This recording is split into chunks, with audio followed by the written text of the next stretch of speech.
Hello दोस्तों, राधे राधे। मैं आपकी अंकिता। हम एक और गीत लेके आए हैं। अगर आप लोग को पसंद आए तो लाइक सब्सक्राइब जरूर करिए और कमेंट करके बताना। सोने के कटोरिया में दूध भात गोदिया कन्हैया पूत गोदिया कन्हैया पूत हो। यशोदा घूमी घूमी कान्हा के बोलावेली चंदा के बोलावेली चंदा के बोलावेली हो। अरे आवा चंदा मामा परे आवा नदिया किनारे आवा नदिया किनारे आवा हो।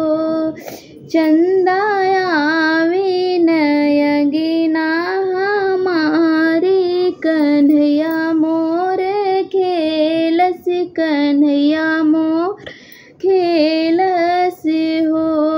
सोने के थरियवा मनाई देबै जलेवा भराई देबै जलेवा भराई देबै हो।